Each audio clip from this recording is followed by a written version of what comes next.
मंडळी, हुकुमाची राणी मालिकेच्या वळणावर आता एक असा थरार उभा राहिलाय की तुमच्या काळजाचा ठोका नक्कीच चुकणार आहे. एकीकडे राणीने नवीन फॉर्मल ड्रेस घातलाय, ती नव्या जोमाने कामाला निघतीये, पण दुसरीकडे विक्रांतच्या मनात मात्र काळकुट्ट कारस्थान शिजतंय. तो एका गुंडाला फोन करून सरळ आदेश देतोय की इंद्र आणि राणीच्या गाडीचे ब्रेक फेल झालेच पाहिजेत. त्यांचा असा भीषण अपघात झाला पाहिजे की ते दोघे कायमचे संपले पाहिजेत. बापरे, काय होणार आता या दोघांचं? पण ट्विस्ट तर पुढेच आहे मंडळी. ऑफिसमध्ये इंद्रा राणीच्या आठवणीत व्याकुळ झालाय. तिला जवळ आणण्यासाठी तो नवनवीन प्लॅन्स आखतोय आणि इकडे घरच्या आघाडीवर रत्नकाकी काळजीत आहेत. त्यांना वाटते की या सगळ्या वादाला त्या स्वतःच कारणीभूत आहेत. अशातच केटी येतो आणि राणीला सांगतो की तिला सरांनी तातडीने ऑफिसला बोलवलंय. पण राणी जेव्हा गाडीत बसते तेव्हा गाडी भलतीकडेच वळते आणि ती थेट इंद्रासमोर जाऊन उभी ठाकते.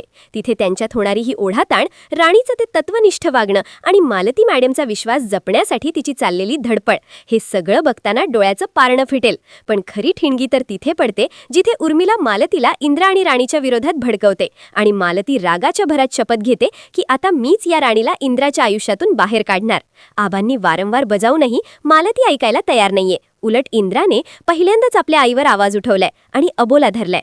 काय मालतीचं हे हट्टीपणा इंद्राला तिच्यापासून कायमचं तोडणार? विक्रांतचा तो जीव घेणा प्लॅन यशस्वी होणार की इंद्रा आपल्या राणीला मृत्यूच्या दाढेतून वाचवणार? नाट्य, इमोशन्स आणि प्रचंड सस्पेन्सने भरलेला हा पुढचा भाग पाहायला विसरू नका. मंडळी, तुम्हाला काय वाटतं? मालतीचं वागणं बरोबर आहे का? तुमचं मत आम्हाला कमेंट्समध्ये नक्की सांगा. आणि अशाच नवनवीन अपडेट्ससाठी आपल्या चॅनेलला लाईक, शेअर आणि सबस्क्राईब करायला विसरू नका. भेटूया पुढच्या भागात. तोपर्यंत शुभरात्री.